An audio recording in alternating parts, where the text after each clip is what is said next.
أعوذ بالله من الشيطان الرجيم بسم الله الرحمن الرحيم إن الذين يكتمون ما أنزل الله من الكتاب ويشترون به ثمنا قليلا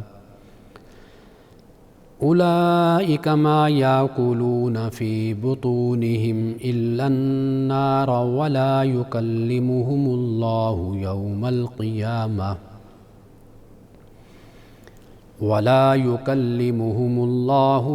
القيامة ولا يزكيهم ولهم عذاب أليم أولئك الذين اشتروا الضلالة بالهدى والعذاب بالمغفرة فما أصبرهم على النار ذلك بأن الله نزل الكتاب بالحق وإن الذين اختلفوا في الكتاب لفي شقاق بعيد صدق اللہ العظیم۔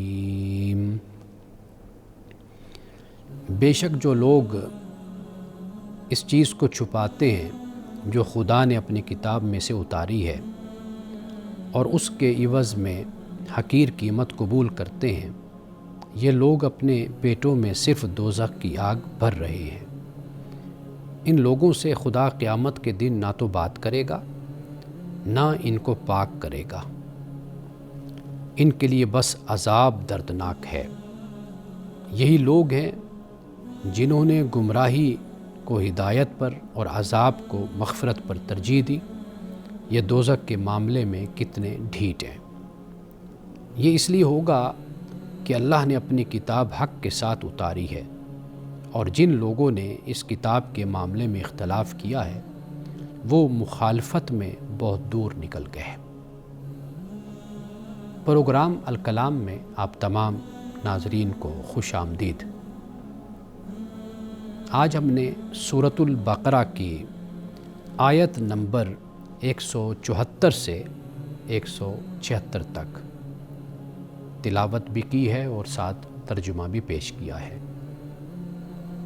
آپ جانتے ہیں کہ اس سے پہلے ہم نے حرام کے حوالے سے بات کی تھی۔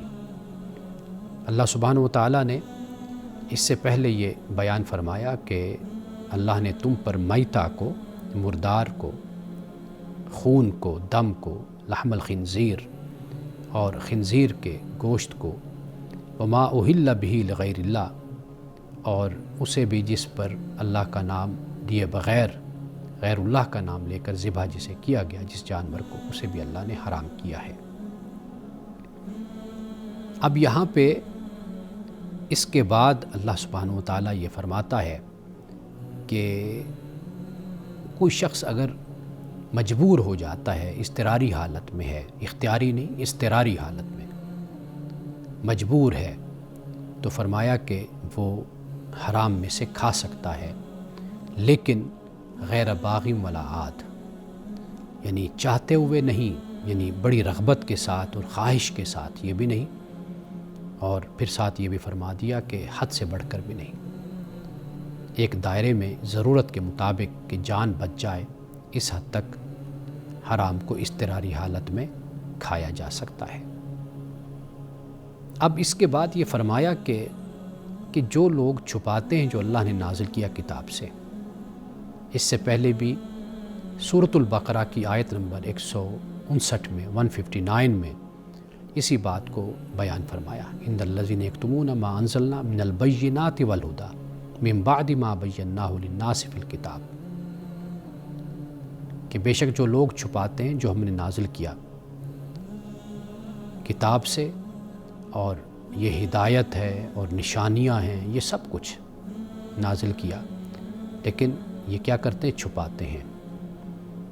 اب چھپانا ایک تو یہ ہے کہ رسول اللہ صلی اللہ علیہ وسلم تشریف لائے، آپ کی نشانیاں پہلے کتابوں میں موجود ہیں، آپ کا ذکر موجود ہے، اس کو چھپانا، اور پھر یہ بھی ہے کہ جو اللہ سبحانہ و تعالیٰ نے حکم دیا اس حکم کو تحریف کے ذریعے سے چھپانا، یعنی جو اللہ نے کرنے کا کہا، چونکہ وہ اپنے سیاسی اور اپنے معاشی معاشرتی مفادات کے خلاف ہے تو لہٰذا اس کو چھپانے کی کوشش کی۔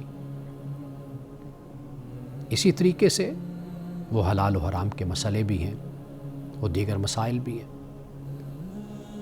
تو یہ بات اللہ سبحانہ وتعالیٰ نے آیت نمبر 159 میں بھی بیان کی اور یہاں پر بھی اسی بات کو بیان کیا کہ یہ لوگ کیسے ہیں کہ جو اللہ نے نازل کیا اس کو چھپاتے ہیں اور پھر وَيَشْتَرُونَ بِهِ ثَمَنًا قَلِيلًا، اور اس کے بدلے میں حقیر قیمت قبول کرتے ہیں۔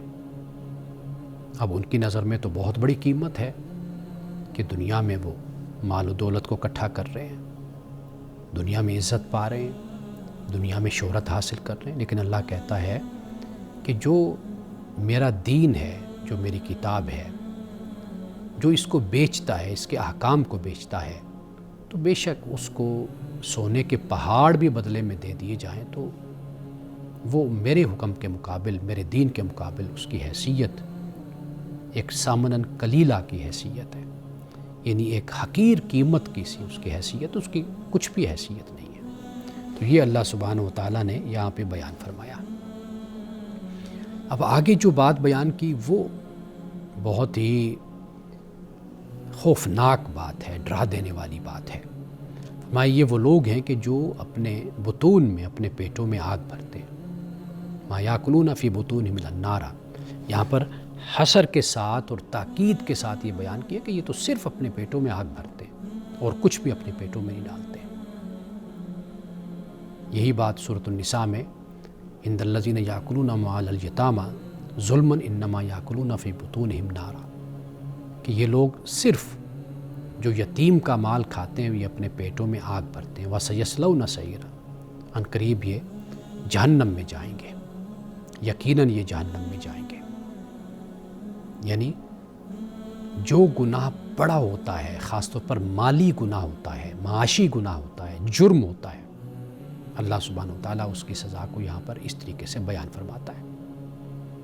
یہ کتنا بڑا گناہ ہے کہ خدا کی کتاب کو بیچنا، خدا کے احکام کو بیچنا، خدا کے دین کو بیچنا اور اس کے بدلے میں پھر کیا لینا؟ دنیاوی مفادات اکٹھے کر لینا۔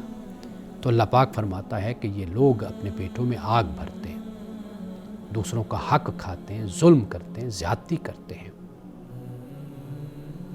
یہ اور پھر یہ فرمایا کہ اس سے بڑھ کر جو قیامت کے دن ان پر عذاب ہوگا وہ کیا ہوگا؟ وَلَا يُكَلِّمُهُمُ اللَّهُ يَوْمَ الْقِيَامَةِ وَلَا يُزَكِّيهِمْ، اللہ تعالیٰ ان سے قیامت کے دن کلام بھی نہیں کرے گا،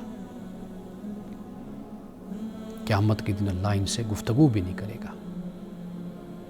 اسی بات کو سورۃ طٰہٰ میں بھی اللہ سبحانہ وتعالیٰ نے بیان کیا، وَنَحْشُرُ يَوْمَ الْقِيَامَةِ أَعْمَىٰ مَنْ أَعْرَضَ عَنْ ذِكْرِي فَإِنَّ لَهُ مَعِيشَةً ضَنْكًا، دنیا تنگ ہو جائے گی جو میرے ذکر سے اعراض برتیں گے، میرے قرآن سے، میری کتاب سے منہ پھیریں گے، یہ وہ لوگ ہیں۔ فرمایا کہ وَنَحْشُرُ يَوْمَ الْقِيَامَةِ أَعْمَىٰ، قیامت کے دن میں ان کو اندھا کر کے اٹھاؤں گا، اس لیے کہ دنیا میں بھی آنکھیں رکھنے کے باوجود اندھے تھے، باطن ان کا اندھا تھا۔ اقبال نے کہا کہ دل بینا بھی کر خدا سے طلب، آنکھ کا نور دل کا نور نہیں، روشن دل یہ خدا سے مانگو، باطن بصیرت والا یہ خدا سے طلب کرو، خدا سے دعا کرو، مانگا کرو، اس لیے کہ آنکھوں کا نور یہ دل کا نور نہیں ہوتا، یہ تو آنکھوں کا نور ہے۔ آپ مادی اشیاء کو دیکھتے ہیں، ظاہری چیزوں کو دیکھتے ہیں، آپ کائنات دنیا کو دیکھ رہے ہیں، آپ کو سب کچھ آنکھوں سے نظر آ رہا ہے، لیکن جو دل کا نور ہے، دل کی جو بصیرت ہے وہ بالکل جدا چیز ہے، وہ خدا سے مانگو۔ تو اللہ پاک یہ فرماتا ہے کہ وَنَحْشُرُهُ يَوْمَ الْقِيَامَةِ أَعْمَىٰ، ہم ان کو قیامت کے دن اندھا اس لیے اٹھائیں گے کہ دنیا میں بھی انہوں نے اسی اندھے پن کا ہی مظاہرہ کیا تھا، ہماری آیات کے ساتھ، بینات کے ساتھ، ہماری ہدایت کے ساتھ، ہماری نشانیوں کے ساتھ، ہمارے معجزات کے ساتھ انہوں نے یہی تو رویہ اختیار کیا تھا، تو لہٰذا ہم ان کو آخرت میں ہم ان کو اندھا کر کے اٹھائیں گے۔ قال ربی لم حشرتنی اعمیٰ وقد کنت بصیرا، اور جب بندہ اندھا اٹھے گا، نافرمان، آیات کا انکار کرنے والا، تو پوچھے گا لم حشرتنی اعمیٰ، کیوں مجھے اے اللہ تو نے اندھا کر کے یہاں اٹھایا؟ وقد کنت بصیرا، حالانکہ میں تو آنکھوں والا تھا، میں تو دیکھا کرتا تھا دنیا میں۔ قال کذالک اتتک آیاتنا فنسیتها، فرمایا اسی طرح تیرے پاس ہماری نشانیاں آئی تھیں لیکن تو نے ہماری نشانیوں کو بھلا دیا۔ فنسیتها وکذالک الیوم تنسی، اور اس طرح آج تجھ کو بھلا دیا گیا ہے۔ یہ وہ بات ہے کہ اللہ سبحانہ و تعالیٰ یہاں پہ یہ بیان کرتا ہے کہ کل قیامت کے دن اللہ ان سے کلام نہیں کرے گا، ولا یزکیہم، اور اللہ ان کو پاک بھی نہیں کرے گا، اس لیے کہ پاک ہونے کا جو عمل تھا، جو تزکیہ تھا، وہ دنیا میں تھا۔ اس پہ ہم مختصر بات کرتے ہیں لیکن ایک وقفے کے بعد۔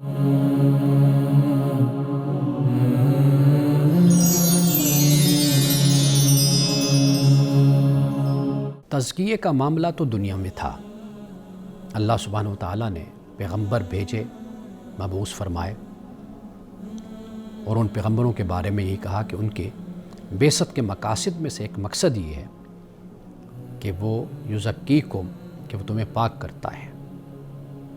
پیغمبر آتے ہیں انسانوں کو پاک کرنے، جسمانی طور پر بھی اور باطنی طور پر بھی ان کو بتاتے ہیں کہ یہ اصول اور ضابطہ ہے کہ جس سے تم اپنی پاکیزگی کا اہتمام کر سکتے ہو۔ تو جب دنیا میں خود کو پاکیزہ نہ کیا تو اب آخرت میں وہ اسی گندگی میں لتھڑے ہوئے ہی جہنم میں چلے جائیں گے۔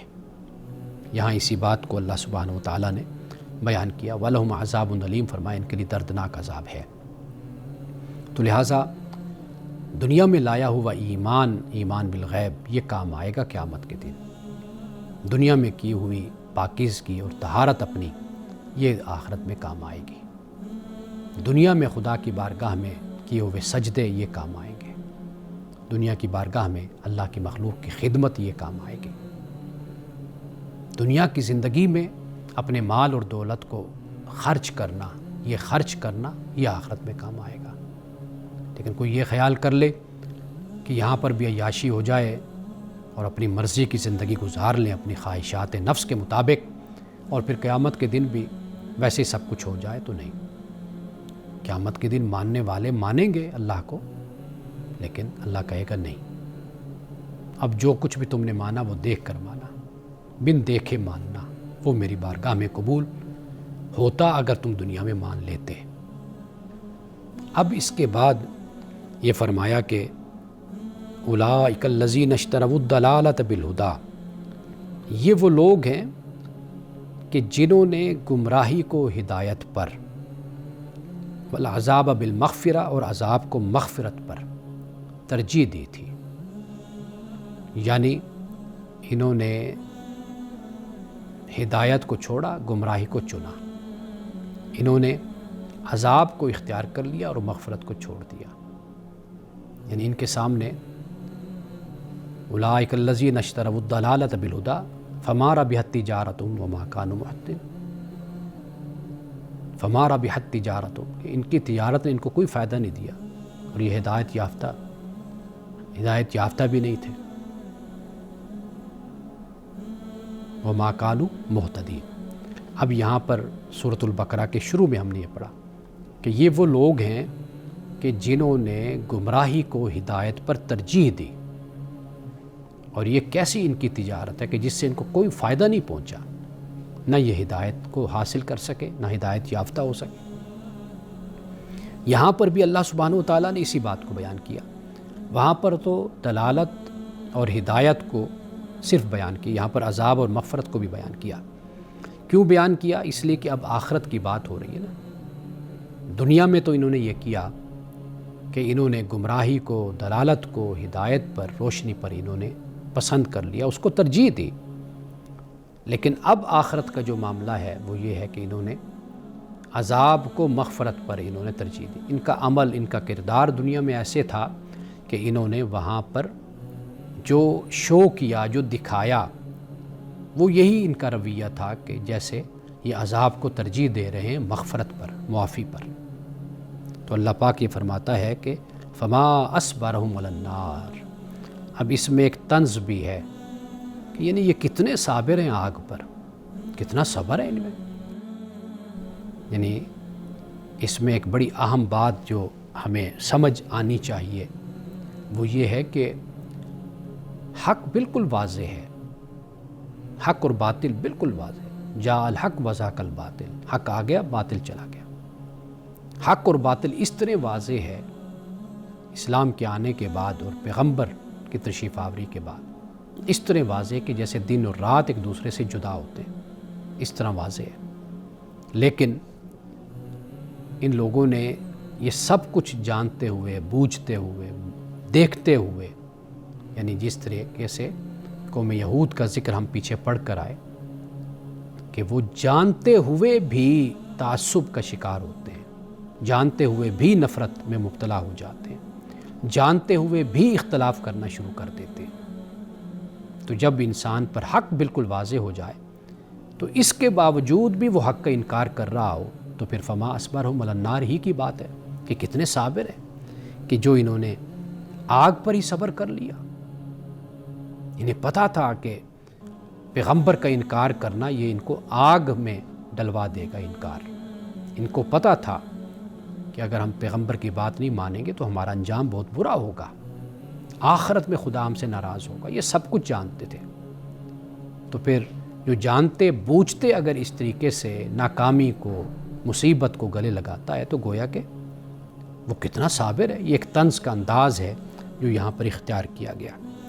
اور پھر فرمایا کہ ذالک بان اللہ نزل الکتاب بالحق، اور یہ وہ کتاب ہے کہ اللہ نے اپنی کتاب حق کے ساتھ اتاری۔ حق سے مراد یعنی بالکل واضح ہے، اس میں کوئی کمی بیشی نہیں۔ آپ دیکھیے کہ ہم نے جتنی بھی گفتگو کی آج تک اپنے اسی درس قرآن میں، پروگرام الکلام میں، آپ دیکھیے کہ ہم نے حق کو بالکل واضح کیا، یہ بتایا کہ قرآن مجید نے کوئی بھی کمی بیشی کے ساتھ بات کو بیان نہیں کی، جو پوری بات ہے اس کو بیان کی۔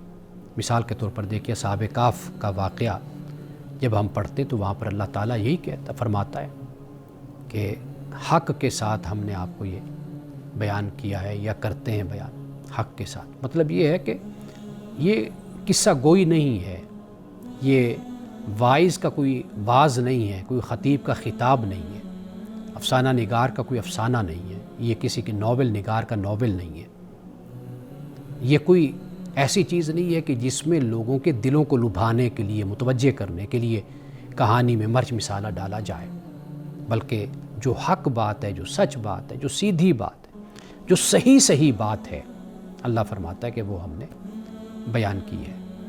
رسول اللہ صلی اللہ علیہ وسلم کے سامنے جتنے بھی واقعات قرآن مجید بیان کرتا ہے آپ دیکھ لیجئے، حضرت یوسف علیہ السلام کا واقعہ ہے، اور اسی طریقے سے اصحاب کہف کا واقعہ، باقی پیغمبروں کے جو واقعات بیان کیے گئے، اللہ وہاں پر بھی حق کی بات بیان فرما رہا ہے۔ یعنی حق سے مراد یہ کہ جو پوری بات ہے، جو ہمارے لیے واعظ ہے، ہمارے لیے نصیحت ہے، تذکیر ہے، ذکر ہے، خدا کا ایک پیغام ہے، وہ قرآن پاک اس کو اسی طریقے سے بیان کر دیتا ہے۔ یعنی قصہ کہانی نہیں یہ کہ کوئی آپ کے لیے کوئی سہراب، رستم و سہراب کے قصے اور واقعے بیان کیے گئے، نہیں، قصے کو، کہانی کو بیان کیا گیا ہے تو ایک مقصد کے لیے بیان کیا گیا۔ وہ مقصد کیا ہے؟ تذکیر کا، نصیحت کا، کہ آپ ایک عبرت حاصل کریں۔ اس مقصد کے لیے قرآن کو اللہ نے نازل کیا اور قرآن میں پھر ان واقعات کو بیان کیا۔ کافر کہا کرتے تھے کہ قالوا اساطیر الاولین، کہ یہ پہلوں کے قصے کہانیاں ہیں۔ قرآن کہتا ہے نہیں، پہلوں کے واقعات کو بیان بھی کیا تو اتنا بیان کیا جتنی ضرورت ہے، اور جس سے ایک انسان کا کردار، انسان کا عقیدہ، انسان کا اخلاق اور انسان کی شخصیت تعمیر ہوتی ہے، سنورتی ہے۔ تو یہاں پر اللہ نے جب حق فرمایا، یہ حق سے مراد بھی یہی ہے کہ حق کے ساتھ اللہ نے کتاب کو نازل کیا۔ لیکن پھر اس کے بعد کیا ہوا؟ وَإِنَّ الَّذِينَ اخْتَلَفُوا فِي الْكِتَابِ، تو بے شک ان لوگوں نے پھر اختلاف کیا کتاب میں، تو یقیناً یہ لوگ مخالفت میں بہت دور نکل گئے۔ اللہ فرماتا ہے حق کے ساتھ میں نے کتاب کو نازل کیا۔ اللہ کہتا ہے جو صحیح بات ہے وہ میں نے بیان کر دی، میں نے اس میں کوئی اضافہ نہیں کیا، اور اس مقصد کے لیے نہیں بیان کیا کہ لوگ دل لبھانے کے لیے لوگوں کے جیسے کہانیاں بیان کی جاتی ہیں۔ ایک بات بالکل واضح ہے، لیکن پھر اس کے باوجود انہوں نے اختلاف کیا کتاب میں کتاب تورات ہے، انجیل ہے، انہوں نے اختلاف کیا ہے، حالانکہ قرآن وہی بات بیان کر رہا ہے جو پہلی کتابوں نے بیان کی ہے۔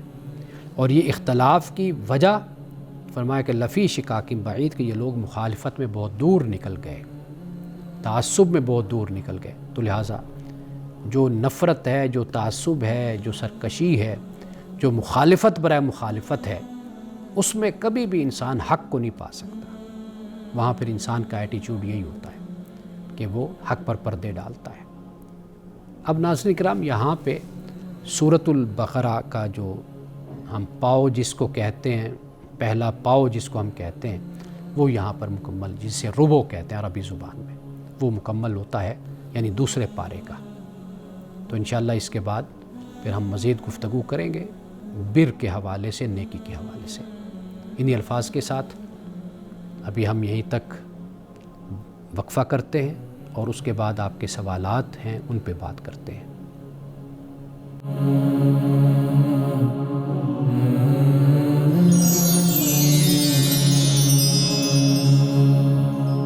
وقفے کے بعد دوبارہ آپ کے سوالات کے ساتھ حاضر ہیں۔ آپ کو یاد ہوگا کہ میں نے پروگرام میں ایک سوال چھوڑا تھا، اور میں نے کہا کہ ہم اس پہ بات کریں گے، اور پھر بات نہ ہو سکی۔ تو آئیے سب سے پہلے تو اس سوال کو لیتے ہیں جو اللہ کی ذات کے بارے میں ہے۔ اللہ کی ذات غیر محدود اور لامحدود ہے، اور مخلوق کی جو ذات ہے وہ محدود ہے۔ تو یہ تعلق کیسے سمجھا جائے؟ تو پہلے تو یہ بنیادی نقطہ اور بنیادی بات سمجھیے کہ جب ہم کہتے ہیں نا کہ اللہ لامحدود ہے، تو اس کا مطلب ہوتا ہے کہ اس کی ذات پر حدود نہیں ہے، لمیٹیشنز نہیں ہیں، وہ زمان و مکان کا محتاج نہیں ہے۔ علم، قدرت، زندگی، ارادہ، یہ سب کچھ بے حدود و بے کنار ہے۔ یعنی اللہ کے علم، قدرت، زندگی، ارادہ، اس پر کوئی حد نہیں لگائی جا سکتی، اور اس کی کوئی لمٹس نہیں ہے۔ در حقیقت یہ جو اونٹولوجیکل سپریشن جس کو کہا جاتا ہے، یہ وہ فرق ہے جو مخلوق اور خالق کے درمیان ہے، جو ہمیں نظر آتا ہے۔ اور حدود میں رہنا مخلوق ہونے کی تعریف ہے، اور لامحدود ہونا الہیت کی، الوہیت کی تعریف ہے۔ اور پھر جو تعلق ہے یہ محتاجی پر مبنی ہے، مماثلت پر نہیں ہے۔ یعنی ہم اللہ کی مخلوق ہیں، محدود ہیں، ہمارا ارادہ، ہمارا علم، ہماری قدرت اللہ سے مماثلت نہیں، بلکہ یہ محتاجی کا تعلق ہے۔ یعنی مخلوق اللہ جیسی نہیں ہے، بلکہ اللہ کی محتاج ہے۔ یہ بات یاد رکھیے۔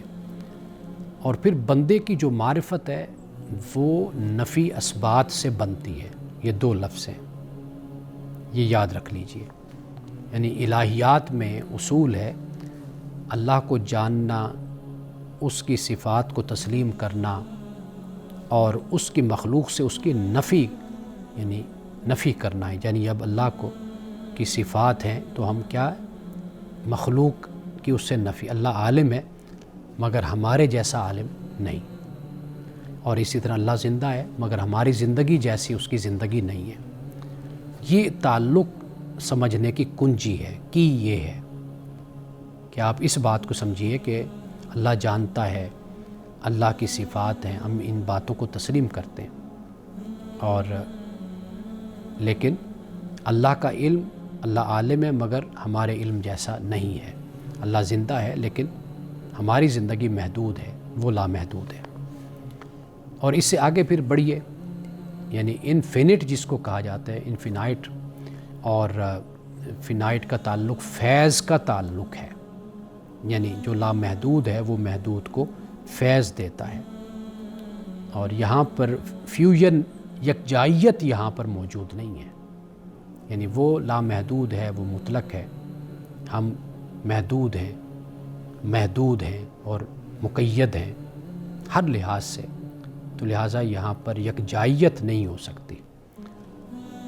تو یہ آپ اس کو یوں سمجھ لیجئے کہ انسان اپنی کیپیسٹی میں، اپنی محدودیت میں اور اپنی استعداد کے مطابق اللہ سبحانہ و تعالیٰ سے انسان یہ اس کی عطا کو لیتا ہے، اس کے فیض کو لیتا ہے۔ یعنی مثال کے طور پر مخلوق ہے، انسان ہے، اللہ سے علم لیتا ہے، قدرت لیتا ہے، زندگی لیتا ہے، تو یہ اللہ تعالیٰ ہی کا فیض ہے، اس کی عطا ہے جو اس نے انسان کو عطا کی ہے، انسان کو دیا ہے۔ تو نہ وہ اللہ کی ذات کا حصہ ہے اور نہ اللہ فی نائٹ یعنی محدود ہو سکتا ہے، نہ ہم اس کی ذات کا حصہ ہیں۔ یہ تعلق کیا ہے؟ یہ مماثلت کا تعلق نہیں ہے، بلکہ یہ کیا تعلق ہے؟ یہ محتاجی کا تعلق ہے کہ ہم اللہ کے محتاج ہیں، ضرورت مند ہیں، اس کی طرف سے ہمیں عطا کیا جاتا ہے، اور اللہ کی ذات ہمیں عطا کرتی ہے اپنی حکمت کے مطابق، اپنے علم کے مطابق۔ یہ اس سوال کا مختصر جواب ہے۔ اب اس کے بعد کچھ سوالات ہیں کہ جو ٹریڈنگ کے حوالے سے اور تجارت اور زکوٰۃ کے حوالے سے ہیں۔ سب سے پہلے ایک آسان جو سوال پوچھا گیا وہ میں عرض کرتا چلوں، یعنی آسان اس معنی میں کہ سننے والوں کو بہت آسانی کے ساتھ یہ سمجھ آ جائے گا، وہ یہ ہے کہ جو رینٹل انکم ہوتی ہے، یعنی مکان ہے تو اس کو کرائے پر دیا ہوا ہے، تو وہ جو کرایہ ہے تو وہ قابل زکوٰۃ، یہ کہ اس پر زکوٰۃ ہوگی یا نہیں ہوگی، زکوٰۃ قابل ادائیگی ہے یا وہ نہیں ہے، یہ سوال ہے۔ کرائے پر دی گئی جو جائیداد ہوتی ہے وہ استعمال ہو رہی ہے، استعمال شدہ ہے، تو لہٰذا اس پر زکوٰۃ نہیں ہے۔ البتہ اس سے حاصل ہونے والا جو کرایہ ہے اگر وہ جمع ہو جائے اور نصاب کو پہنچ جائے تو اس پر پھر زکوٰۃ ہوگی۔ یعنی مثال کے طور پر اگر کرایہ اتنا ہے کہ جس سے 52.5 تولے چاندی ہے یا 7.5 تولے سونا ہے، اگر اس نصاب کو وہ کرایہ پہنچ جاتا ہے اور وہ رقم پورا سال رہ جاتی ہے، جتنی رقم بھی رہ جاتی ہے، یعنی مثال کے طور پر اگر آپ کو کرایہ مہینے کا 1 لاکھ روپے آ رہا ہے اور اس میں سے آپ 10,000 20,000 خرچ کرتے ہیں تو 80,000 رہ جاتا ہے ہر مہینے، اب یہ جمع ہوتا چلا جائے گا۔ تو لہٰذا جب آپ دیکھتے ہیں کہ یہ رقم ہمیشہ رہ جاتی ہے تو پھر اس پر آپ کو زکوٰۃ ادا کرنی ہے۔ تو اگر کرایہ فوراً خرچ ہو جاتا ہے تو زکوٰۃ نہیں ہے، اگر کرایہ بچ جاتا ہے اور جمع ہو جاتا ہے تو پھر اس پر زکوٰۃ ہوگی، یعنی آمدن پر نہیں ہے، بچت پر ہمیشہ زکوٰۃ ہوتی ہے۔ اب اس کے بعد ایک اور سوال ہے کہ YouTuber, freelancer, online creator, app developer, ان کی کمائی پر زکوٰۃ کیسے لگتی ہے؟ یعنی یہ آج جدید میڈیا کے جو ذرائع استعمال ہم لوگ کر رہے ہیں، جن میں یوٹیوبر ہیں، فری لانسر ہیں، آن لائن کریئٹر ہیں، ایپ ڈیولپرز ہیں، یہ جو کماتے ہیں ان پر یعنی زکوٰۃ کی کیا صورت بنے گی؟ سب سے پہلے تو یہ بات یاد رکھنے والی ہے کہ 2 بنیادی باتیں ذہن میں ہونی چاہیے۔ ایک تو نصاب کی جو شرط ہے، یعنی جب آپ کی کل جمع شدہ جو مالیت ہے جس میں آپ کے سیونگز اکاؤنٹ آ جاتے ہیں، ان اکاؤنٹ میں جمع رقم ہے یا سونا چاندی اور دیگر قابل زکوٰۃ اثاثے، وہ سارے شامل ہو جاتے ہیں، تو وہ نصاب تک جب پہنچ جاتے ہیں تو تب زکوٰۃ واجب ہوتی ہے۔ اور دوسری بات، زکوٰۃ صرف اس رقم پر واجب ہوتی ہے جس پر آپ کے مالی سال کا 1 سال مکمل ہو چکا ہو۔ اس پہ ہم ذرا وضاحت سے بات کرتے ہیں لیکن ایک وقفے کے بعد۔